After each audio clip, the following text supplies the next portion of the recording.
if I had tried to think about how I reach $1,000 at the beginning of March with $0 to my name, I don't think I'd have even started at all. Hey YouTube, Adora here, and welcome or welcome back to my YouTube channel.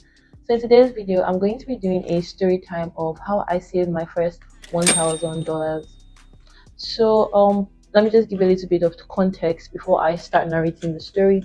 This was back in 2022, where the naira to dollar conversion rate was, I think, about 600 to 700. So for context, and just for the sake of transparency, I was able to save about 600 to 700,000 dollars. 600 to 700,000 naira, soon 700,000 naira in a little over 10 months. That's less than a year. This is not your regular way of saving where you do really, I don't know what advice they'll probably tell you, but like, these are just unconventional things that kind of work for me. So I'll just give a little bit of background. I've been a saver, like I've been an avid saver, but up until that moment, the highest amount I've ever saved in my whole life was about 140,000, and that was how much I saved during my total 6 years in school. Yeah, like 140,000 was the maximum amount I ever saved, and as at December of 2022, I had saved over $8,000. That's quite a large amount of money for someone living in Nigeria, a student just fresh out of school. First thing I feel like really helped me was believing in myself. Yeah, I feel like believing in myself was very important because I don't know, I just always had such strong faith in myself that I could achieve whatever I wanted to achieve as long as I set my mind to do it. And that has been working for me ever since I was little, back in school, even now, even when I want to start certain things. It's not like I'm not afraid, right? But like, I have such strong faith and such strong confidence in myself that I know that it's going to be fun at the end of the day. And I think that's something that everybody should have. Like, you should believe in yourself. You should try and grow confidence in yourself. Another thing that I feel like helped me was having a high vision for my life, or having a vision or a plan for my life.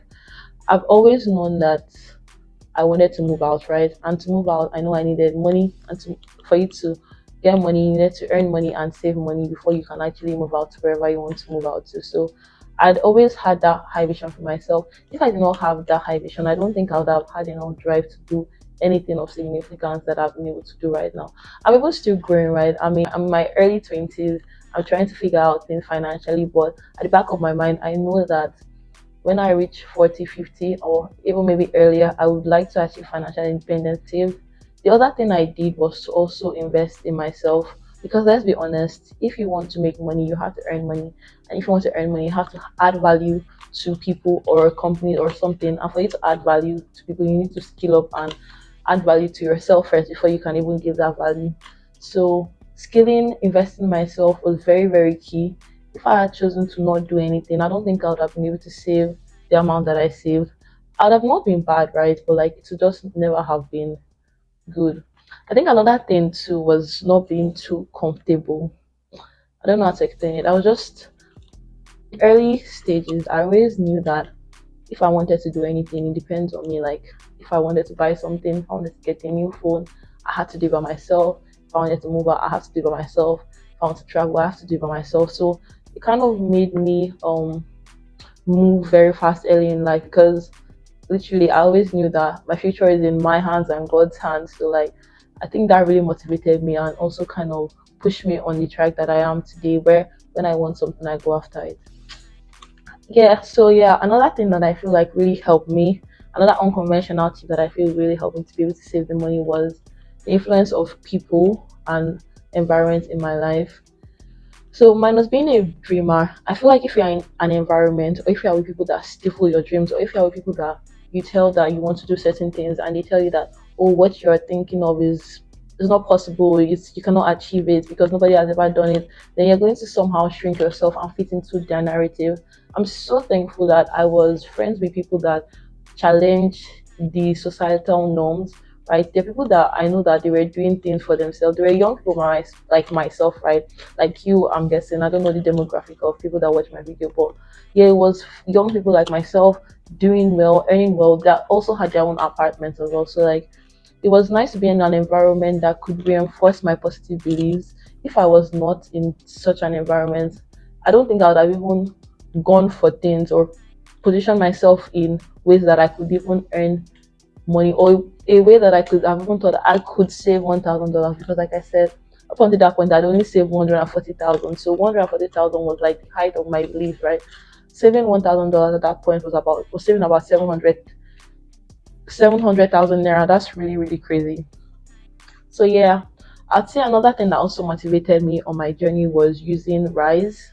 So my friends call me Rise Ambassador because I basically introduced all of them to this, because I don't know. I like to share opportunities, and I like that if I see that something works for me, I want to share with my friends, my family, I want to share with everybody that I can.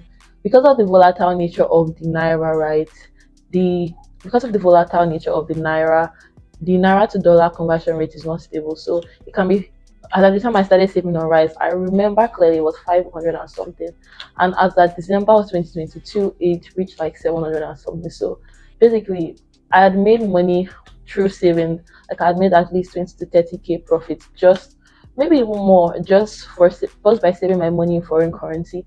If not, like my money would have fallen through this inflation and everything. But yeah, the economy is bad, but like you could either lose out both ways, where you're not making any money at all, or you could have started saving in foreign currency and then you save your money from the inflation craze.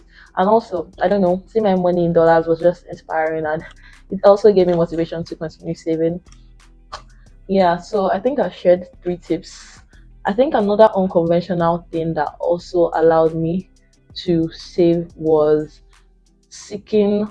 Okay, this is not so unconventional, it's quite conventional, but like I was very interested in making myself aware of personal finance as much as possible. I used to follow some writers that write articles about personal finance. I watch videos. There's some YouTubers I follow on YouTube that talk about personal finance, about saving, about investing, about the purpose of being frugal, just things like that. And then budgeting as well. I learned how to budget. I learned how to separate my use the 50 30 20 rule as that time for saving needs and wants, right? But at the time I was actually saving more. I think I was saving 50%, I was spending 30% on my needs and like 50% on my wants, and it varied. I did not really stick to anything. Right now when it comes to budgeting, I don't use the 50 30 20 rule, because I think it just depends on what you're currently earning at any point in time, right? There's sometimes that you may need to save more than the 20% that is recommended, and there's sometimes that you may need to spend more. Like each month may vary. But yeah, budgeting played a huge role in me also being able to save the amount that I save. If I was a careless spender, I don't think I'll have been able to save any amount at all. Another thing that I'll say allowed me to save, especially on low income, because I remember clearly I was earning 133,000 naira in 2022, 100K for my job and 33K for my NYSC allowance, was the fact that I feel like the universe was conspiring to help me achieve my $1,000 goal. How or why, we would ask? It's because I know that when I was saving, right, I just was blessed. I don't know, God was just coming through for me. I would get some side gigs, I'll get some side contracts that I would do for maybe a month or 2 months, and the whole money that I made, I'll put at least either 100% or 80 to 90% of the money into my savings so that I could reach my $1,000 mark. So I just feel like if I had tried to think about how I'd reach $1,000 at the beginning of March with $0 to my name, I don't think I'd have even started at all. And honestly, I feel like that also shaped my mentality on money. It also allows me to not be someone that is not aware. I think it's quite funny, not even funny, it's quite scary how many people do not have savings to their name, even people that you think are earning good amount of money, because they never cultivated the habit, or they never even knew that they could save anything. So I'm so thankful that I started saving at such a young age, and I also understand the purpose of money. So yeah, I think that's just it. Then last thing is God factor as well. You just have to trust God in anything that you do. You just have to trust God. But yeah, that's how I was able to save $1,000 in a little under a year, 10 months or 9 months, if I'm being exactly accurate. It was a bunch of factors. First of all, I believed in myself. Then I also had a vision for my life. I would continue to emphasize this every freaking time. There is need for you to have a vision and a plan for your life. When you don't have it, there's this saying that is common, and I'm going to sound as cliche as possible, but I have to say, if you fail to plan, then you plan to fail. I say it again, if you fail to plan, then you plan to fail. When you don't have a vision or a plan for your life, you're just going to keep doing things that may not align with your future self, because you don't even know what your future self is going to be. I'm not saying you have to have it all figured out, but have a plan, have a short term plan, have a long term plan, start small. Yeah. So I think that's it. I don't know if this was a story time. I just thought to share things that I feel like helped me on my savings journey that are quite unconventional, minus like the regular ways that you can save money. This video to the end. I'll say kudos, also like and subscribe. Thank you for watching to the end. Like this video, subscribe if you're not subscribed yet, and I'll catch you guys in the next video.